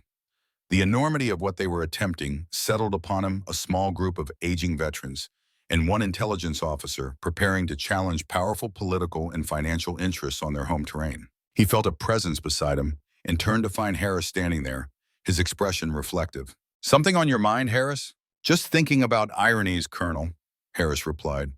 35 years ago, Peterson nearly killed me through his carelessness. Now we're risking our reputations, maybe more, to expose his lies. Having second thoughts? Jack asked. Harris shook his head. No, sir, just appreciating the strange circles life draws sometimes. He paused, then added quietly, whatever happens tomorrow, I wanted to thank you for standing up then and for standing up now. Some officers would have looked the other way both times. Jack placed a hand briefly on the man's shoulder, a gesture that conveyed more than words ever could between soldiers. Get some rest, Harris. Tomorrow we move out at 100. As Harris departed, Jack turned back to the window. In the reflection of the glass, he could see the room behind him, transformed now into an operations center for an unconventional mission, unlike any he'd led before. The terrain was different, the weapons unfamiliar, but the essential nature of the battle remained the same. A stand for truth against those who would corrupt it for personal gain. The old tank commander straightened his shoulders, feeling the familiar calm of pre-mission focus settling over him. Whatever tomorrow brought, they would face it as they had faced every challenge before together, with determination and the unshakable conviction that some principles were worth fighting for, whatever the cost. Dawn broke over Washington with a crystalline clarity that belied the tension of the day ahead. Jack Harrington stood at his hotel window, watching as the first light of morning touched the Capitol's monuments, transforming marble and stone from ghostly silhouettes to gleaming testaments of national purpose. For a moment, he allowed himself to appreciate the simple beauty of the scene, knowing that by nightfall, everything might change. Behind him, the hotel suite that had served as their command center for the past 3 days was already alive with purposeful activity. Doc hunched over his laptop, running final diagnostics on the electronic systems that would be crucial to their mission. Frank methodically inspected their communications equipment, his expression betraying none of the apprehension they all felt. Harris sat quietly reviewing the service staff protocols his son had provided, committing to memory the routines and procedures that would allow them to move undetected through the venue. Final weather report, Sarah announced, entering from the adjoining room. Clear skies through evening, temperatures dropping to the mid-50s after sunset. Perfect conditions for formal attire without overcoats, which means minimal security complications for entry screening. Jack nodded, appreciating the intelligence officer's attention to such details. In operations, environmental factors often determine success or failure as surely as enemy actions. Tonight would be no different. Time check, Jack said, turning from the window. Current time 0700. Gala begins at 1800 hours. VIP arrivals expected from 1730. Morgan scheduled to speak at 2045. Service staff required on site by 1500 for final briefing, Harris added. Gives us access to the venue 3 hours before any guests arrive. Surveillance confirms increased security presence already in position, Sarah noted, checking her phone. 2 private firms supplementing hotel security, with what appears to be former military personnel comprising most of the force. Expected, Frank said. After the studio incident, Morgan's backers would be foolish not to enhance security. Jack moved to the center of the room where a detailed floor plan of the hotel's grand ballroom lay spread across the table. The others gathered around, a familiar formation that reminded Jack of countless pre-mission briefings throughout his military career. Let's review the operational sequence one final time, Jack said, his voice carrying the calm authority that had once guided men through the chaos of combat. Harris and I enter at 1430 as replacement service staff, using the credentials his son provided. Your cover identities are confirmed in the system, Sarah interjected. Background checks were filed and approved yesterday, basic profiles only, enough to pass standard verification but not deep scrutiny. Jack nodded acknowledgement. Once inside, we established positions in the service areas here and here. He pointed to locations on the map that provided optimal sightlines to the stage and main entrances. Frank and Doc enter as guests at 1800 through the main entrance, using the invitations Senator Warren provided. My invitation identifies me as a representative of the Veterans Technology Alliance, Doc said. Gives me a plausible reason to be carrying specialized electronics. And I'm listed as a delegate from the Armored Veterans Association, Frank added, complete with authorization letter on official letterhead should anyone question my presence. Sarah enters separately at 1830, Jack continued. As an actual Pentagon official attending in her professional capacity, her presence should raise no immediate concerns. I've attended similar functions before, Sarah confirmed. My credentials are legitimate, and my presence won't seem unusual. I've been assigned to Table 7 with clear line of sight to both the stage and the main projection screens. Jack traced a path across the floor plan. Once all team members are in position, we maintain communication silence unless absolutely necessary. At 2000 hours, we conduct a discrete equipment check using the preset signal protocol. Single cough for primary comms operational, 2 coughs for backup systems only, 3 for complete communications failure, Frank recited. At 2045, Morgan takes the stage following Senator Blackburn's introduction, Jack said. At that moment, Sarah activates the override sequence from her position, giving us control of the venue's audiovisual systems. The override is designed to be progressive, Doc explained. First the projection screens, then the audio system. Even if they manage to shut down one element, the others should continue deploying the presentation package. Jack straightened, looking each team member in the eye. Once the presentation begins, we have approximately 90 seconds before security identifies the source and moves to intervene. Those 90 seconds must be enough to display the core evidence, Morgan's fabricated service record, the documentation of his actual history, and the financial connections between his backers and the privatization agenda. And if they shut it down sooner, Harris asked? Then we rely on the audience reaction and the journalists present, Sarah replied. We've provided advance copies of the complete dossier to 3 trusted reporters who will be attending. Even if the presentation is interrupted, the story will still emerge. What about extraction? Frank asked, ever the tactician concerned with exit strategies. Jack's expression remained calm but determined.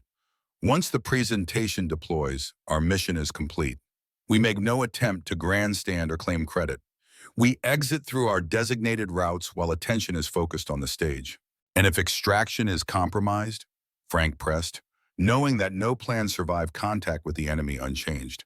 Contingency routes are established, Jack confirmed, but our primary objective is information deployment, not personal confrontation with Morgan. We let the evidence speak for itself. The team fell silent, each member contemplating the gravity of what they were about to attempt.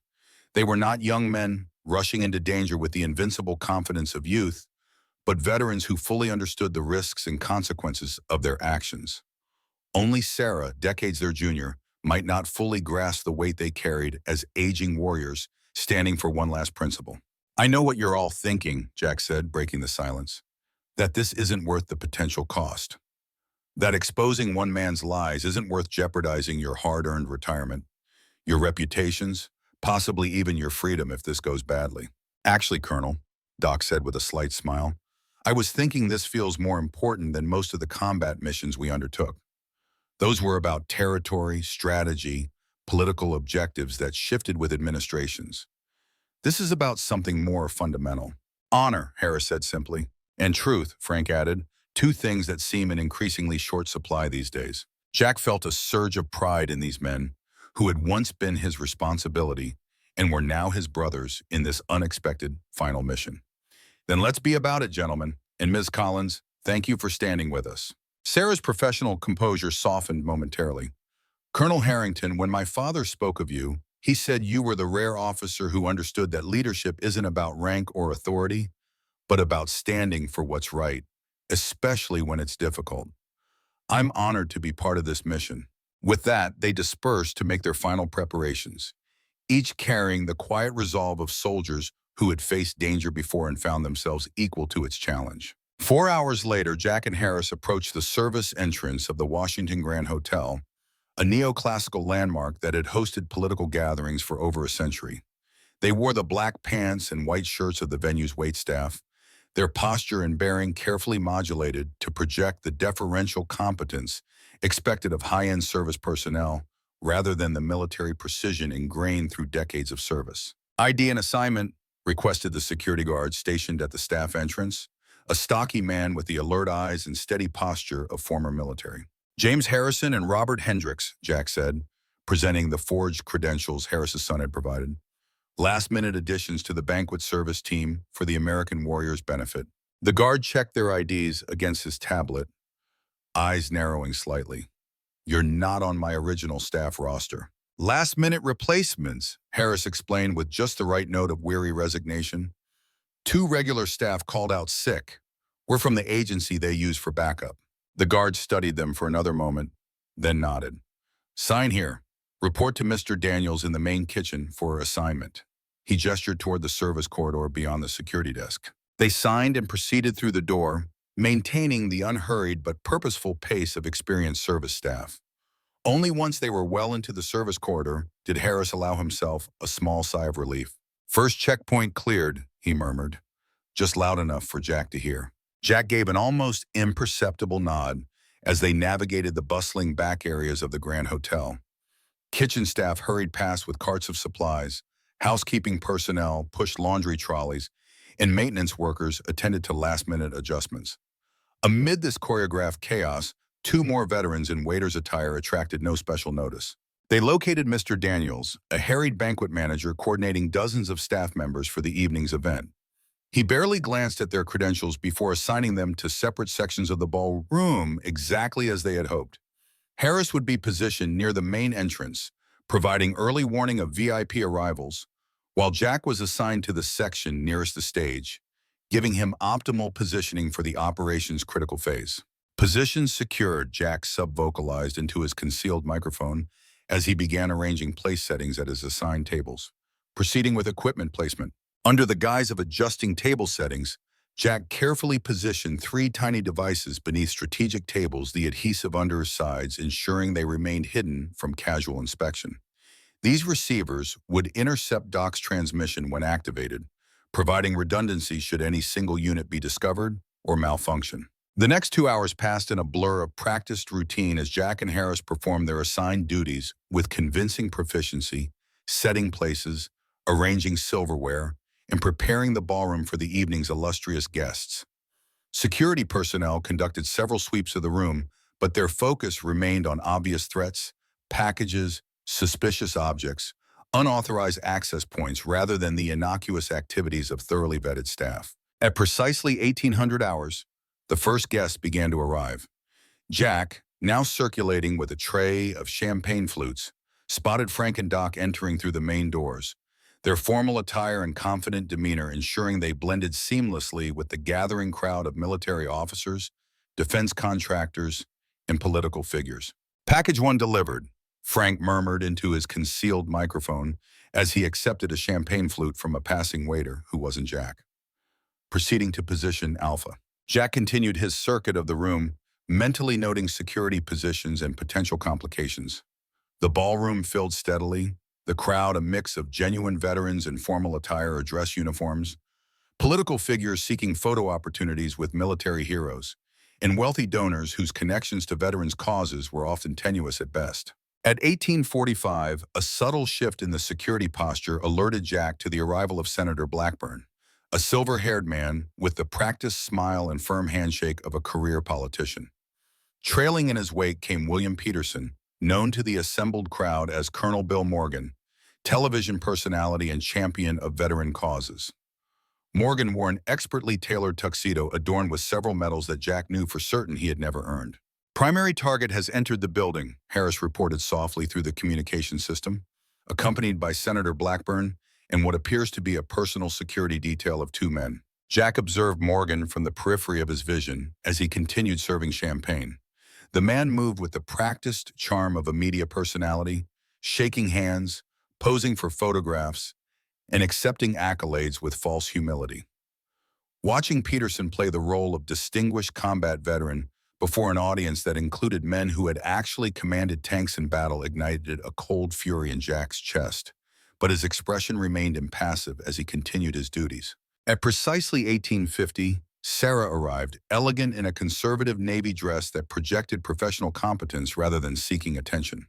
Her Pentagon credentials granted her immediate respect among the gathering, and Jack noted with approval that several genuine military officers gravitated toward her, providing natural cover for her presence. "All assets in position," Frank confirmed through the communication system. Proceeding to Phase 2. The formal dinner service began at 1930, requiring Jack and Harris to focus on their cover duties while still maintaining situational awareness. Between courses, Jack observed Morgan working the room with practiced skill, moving from table to table, sharing what were undoubtedly fabricated war stories with appreciative audiences. The man's confidence seemed absolute, his position among this gathering of power and influence apparently secure. At 2000 hours, they conducted their discrete equipment check. One by one, each team member signaled with a single cough into their communications device, confirming all systems operational. Doc gave an additional all-clear for the technical package that would soon broadcast the truth about Morgan's fabricated military career to the assembled dignitaries. 20 minutes to presentation, Sarah murmured as the dessert course was being served. "Senator Blackburn is moving to the stage." Jack watched as Blackburn approached the podium, tapping the microphone to signal the formal portion of the evening was about to begin. The room gradually quieted as the senator welcomed the assembled guests and began the expected platitudes about America's military heritage and the sacred obligation to care for those who had served. "As we gather tonight to support our veterans," Blackburn intoned, his voice carrying the practiced cadence of a skilled orator, "I am particularly honored to introduce someone who exemplifies the courage, sacrifice, and leadership that defines America's warrior class. Jack positioned himself near a service station with clear sight lines to both the stage and Sarah's table, his heartbeat steady despite the mounting tension. Years of combat had taught him that the moments before engagement were often more challenging than the battle itself. A distinguished graduate of West Point, a combat commander who led tank formations during Operation Desert Storm, and now the voice of military truth on his acclaimed program, Warrior's World. Blackburn continued, building toward his introduction. Please welcome my friend, a true American hero, Colonel Bill Morgan. Applause filled the ballroom as Morgan rose and made his way to the stage, waving acknowledgement to the audience with the practiced charm of a man accustomed to adulation. He embraced Senator Blackburn before taking position at the podium, his expression a carefully calibrated blend of humility and authority. Thank you, Senator, for that generous introduction, Morgan began, his media-trained voice projecting effortlessly across the room. And thank you all for supporting this vital cause. Jack caught Sarah's eye across the room and gave an almost imperceptible nod. She reached casually into her clutch purse, her fingers finding the activation switch for the override sequence. As someone who has had the privilege of commanding brave Americans in combat, Morgan continued, I understand the sacred trust between our nation and those who serve. That understanding has guided my career in media and now compels me toward a new form of service. His pause was perfectly timed, building anticipation for the announcement. Everyone expected the launch of his Senate campaign. In that momentary silence, Sarah pressed the switch. Instantly, the large projection screens flanking the stage flickered, transitioning from the event's patriotic logo to a stark military personnel record. Morgan's actual service record displayed an official formatting that every military person in the room would recognize as authentic.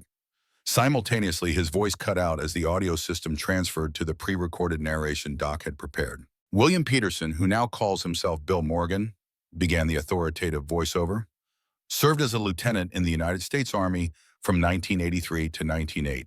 At no point did he command troops in combat. At no point did he serve in Operation Desert Storm. At no point did he achieve the rank of colonel. Gasps and murmurs rippled through the audience as the screens displayed Peterson's actual service record alongside clips from his television appearances where he claimed combat experiences he had never had. Morgan stood frozen at the podium, his practiced smile collapsing into shock as his carefully constructed persona disintegrated before hundreds of witnesses. In 1985, Lieutenant Peterson was relieved of command following a training incident in Germany where his negligence nearly resulted in the death of a crewman. The narration continued implacably. After leaving the military as a first lieutenant, he fabricated an extensive combat record to build a media career.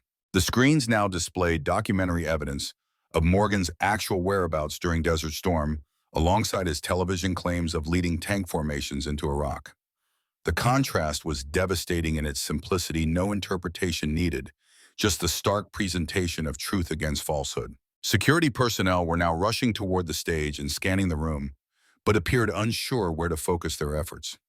Morgan himself seemed paralyzed, his mouth opening and closing without producing sound as the systematic deconstruction of his career unfolded before the Washington elite. Beyond stolen valor, the narration continued as the screens displayed financial documents. Bill Morgan has been positioned as the military voice for a campaign to privatize veteran health care, funded by foreign investments channeled through domestic front companies. The screens now showed a complex financial web linking Morgan's sudden rise to political operatives and investment groups with concerning foreign ties.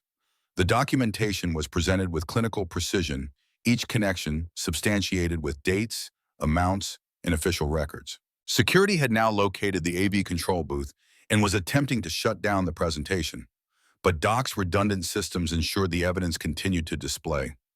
Jack remained in position, maintaining his cover as a waiter while observing the chaos unfolding around him. Senator Blackburn had returned to the stage, attempting to usher Morgan away from the podium while signaling frantically for the technical team to cut the presentation. But the damage was already done. Hundreds of smartphones were raised throughout the audience, recording both the evidence on screen and Morgan's stunned reaction.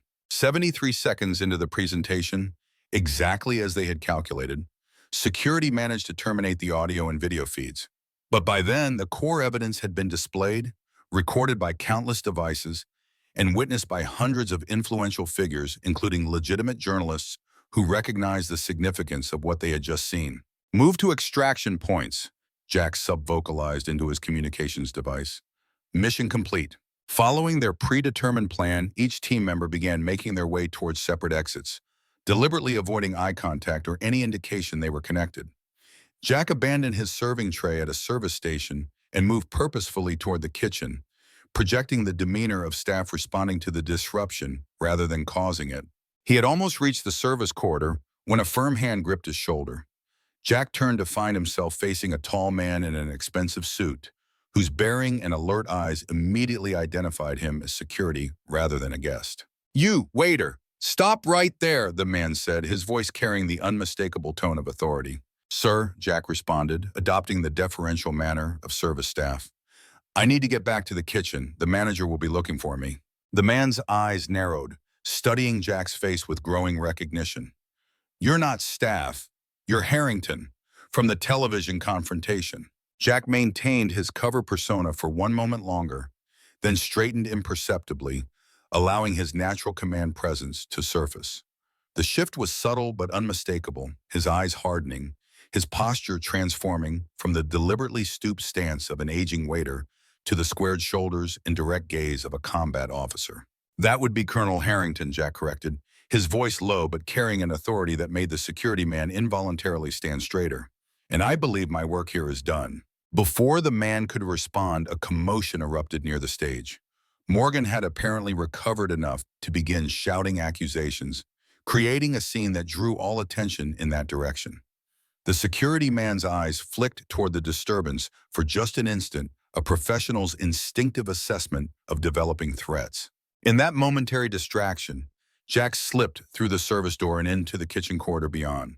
He moved quickly but without running, navigating the back passages of the hotel with the same calm precision that had once guided him through combat zones.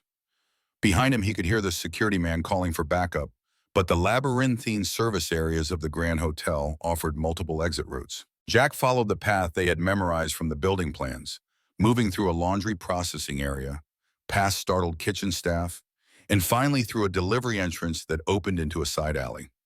A nondescript sedan idled precisely where planned, Harris already behind the wheel. "Doc and Frank clear?" Jack asked as he slid into the passenger seat. "Affirmative," Harris replied, pulling smoothly into traffic. "Sarah is maintaining her cover, playing surprised along with the other guests. Her position is secure." Jack nodded, feeling the familiar post-mission combination of adrenaline and satisfaction that he hadn't experienced in decades. "Then we proceed to the rendezvous point as planned." They drove in tactical silence through Washington's evening traffic, taking a circuitous route to ensure they weren't followed. Jack watched the city lights reflecting on the Potomac as they crossed into Virginia, his thoughts on the scene they had left behind.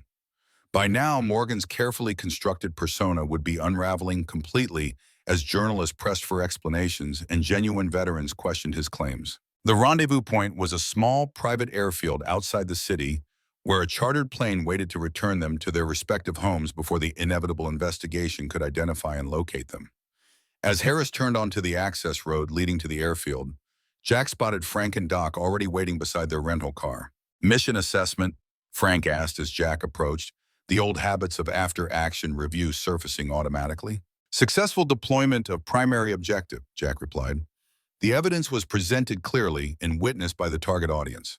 Extraction was complicated, but achieved without significant compromise. "Morgan's reaction?" Doc inquired. "Complete system failure," Harris said with grim satisfaction.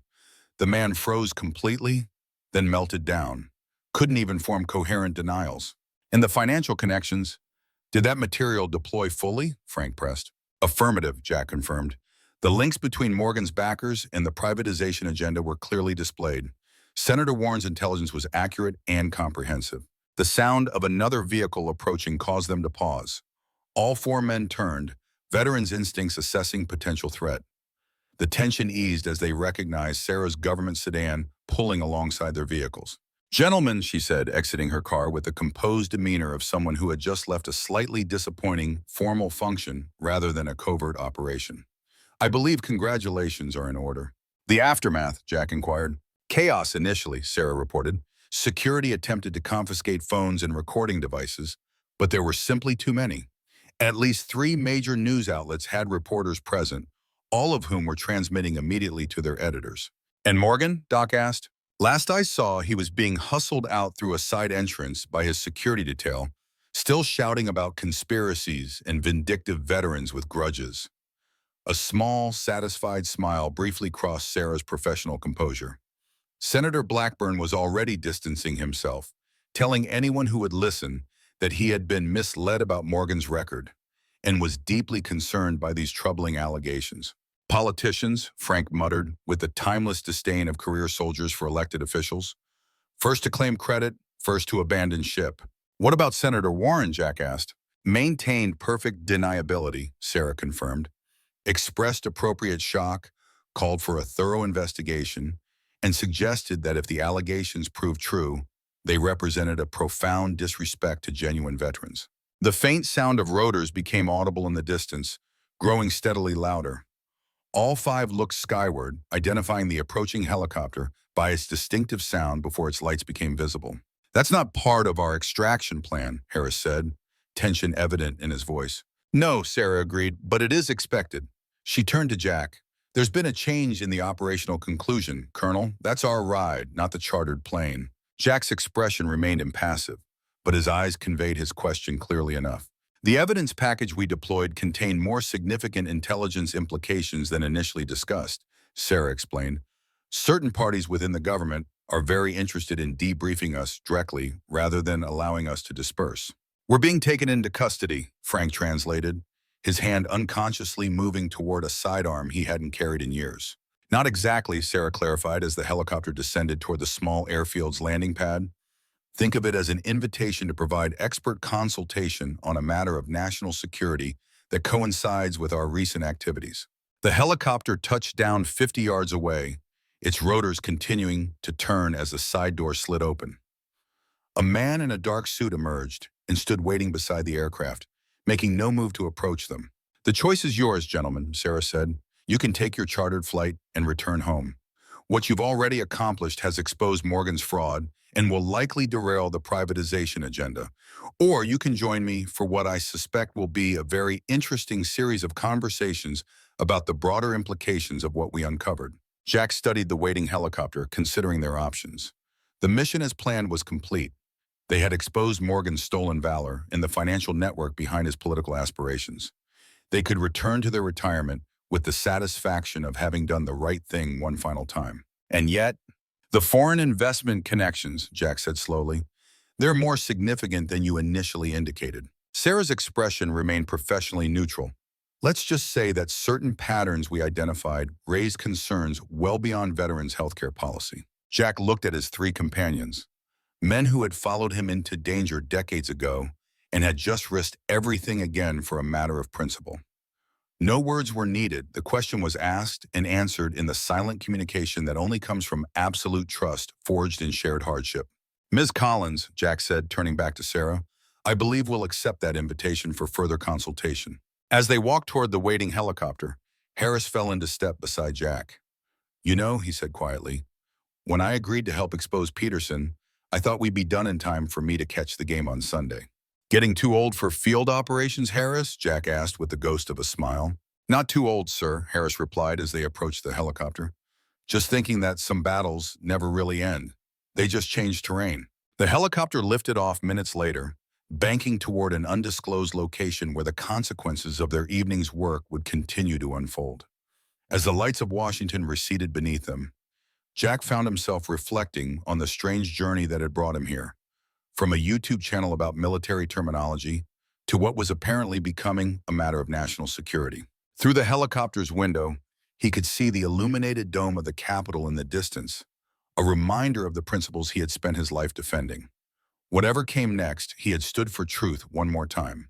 In the final analysis, a soldier could ask for little more. 1 month later, Jack Harrington stood on the porch of his Virginia home, watching the sunset paint the sky in shades of amber and gold. The autumn air carried a crisp edge that promised winter's approach, a reminder of seasons changing just as surely as world events continued their relentless progression. The aftermath of their operation had unfolded with a momentum they could not have fully anticipated. Morgan's carefully constructed persona had collapsed completely under the weight of irrefutable evidence. His television show had been suspended pending investigation, then quietly canceled as network executives distanced themselves from the scandal. His political aspirations had evaporated overnight. The same power brokers who had once championed him, now pretending they had barely known the man. More significantly, the financial network they had exposed had triggered multiple federal investigations. The foreign investment channels funneling money into domestic policy initiatives had proven to be part of a larger influence operation with implications that reach far beyond veterans' health care. Senator Warren's unofficial concerns had been vindicated many times over, strengthening his position on the Veterans Affairs Committee and effectively halting the privatization agenda. The doorbell rang, interrupting Jack's reflections. He turned to find Frank, Doc, and Harris standing on his porch, each carrying what appeared to be contributions to an impromptu gathering. "Reporting as ordered, Colonel," Frank said with a grin, holding up a six-pack of premium beer. "Though I still think my back deck has a better view." Military intelligence confirmed this was the optimal assembly point, Doc countered, presenting a paper bag that emanated the enticing aroma of barbecue. "And the commissary contributed appropriate provisions," Harris added, revealing a homemade apple pie that Jack suspected had come from Harris's wife, renowned among the old unit for her baking. Jack welcomed them with a warmth reserved for those who had shared the unique brotherhood of both combat and its aftermath. They settled on his porch with the easy familiarity of men who had moved beyond the need for pretense or posturing. "So," Frank said after they had distributed food and opened beers, "any word from our intelligence community friend?" Jack nodded. "Sarah called yesterday. The investigations are continuing to expand. What started with Morgan has led to the identification of multiple influence operations targeting various aspects of national security policy." "And our debrief status?" Doc asked, the question reflecting the intensive questioning they had undergone from various intelligence agencies following the operation. "Officially concluded," Doc confirmed. "We've been thanked for our civic-minded initiative and politely but firmly encouraged to refrain from further independent operations." Harris chuckled. "Guess we're too old to be recruited as intelligence assets." "Speak for yourself," Frank protested with mock indignation. "I was offered a consulting position. Declined it, of course. The paperwork alone would have killed me faster than any combat operation." They laughed, the sound carrying across Jack's front yard as the sunset deepened into twilight. For a while, they simply enjoyed the moment, four veterans who had found purpose in standing together one more time. "Heard anything from Senator Warren?" Doc eventually asked. Jack nodded. "He sent a message through secure channels. The privatization initiative has been effectively tabled. Too much scrutiny on the financial backers now. He also mentioned that the VA reform bill he's been championing for years suddenly has bipartisan support." "Amazing how exposing one fraud can have such far-reaching effects," Harris observed. "It wasn't just exposing Morgan," Jack corrected gently. "It was exposing the truth behind what he represented, the exploitation of military service for profit and influence. Sometimes the uniform itself becomes a costume for those who never understood what it truly represented." They fell silent, each man contemplating the deeper significance of their actions. The evening deepened around them, stars beginning to emerge in the darkening sky. "You know what I keep thinking about?" Frank said finally. "That M2 Browning on the Abrams, the one this whole thing started over." "The caliber 50, Jack said with a slight smile. "Exactly," Frank nodded. "Been mounted on American tanks since World War II. Different tanks, different wars, different generations of soldiers, but the same weapons serving the same purpose, decade after decade. Built to last," Doc agreed, "like certain principles. And certain soldiers," Harris added quietly, raising his bottle in a subtle toast to his companions. Jack looked at these men, his brothers in all but blood, and felt a profound gratitude that transcended words. Their hair had grayed, their bodies had weathered, but what defined them remained unchanged: the willingness to stand for truth, to defend principle, to fulfill the oath they had taken as young men now carrying into the twilight of their lives. "To the caliber 50, Jack said, raising his bottle to join the toast, "and to the men who understand why precision matters." As their bottles clinked together, Jack's phone vibrated with an incoming message. He checked it discreetly, then smiled as he returned the phone to his pocket. "Good news?" Doc inquired. "Sarah," Jack explained. "Her daughter's tank company is rotating home next month. Completed their deployment without casualties." "Now that," Frank said firmly, "is worth another toast." As they raised their bottles once more, Jack felt the weight of command he had carried for decades finally begin to lighten. They had fought their last battle together and had emerged victorious not in the conquest of territory or the defeat of a conventional enemy, but in the defense of truth itself. In the distance, thunder rumbled across the Virginia countryside, nature's own artillery marking the passage of another day, another mission, another stand for principles that would endure long after they were gone. Jack Harrington, once a warrior of steel and fire, now a guardian of memory and truth, lifted his face to the coming storm and found himself at peace. The old soldier's final battle was won. The caliber of his conviction had proven true.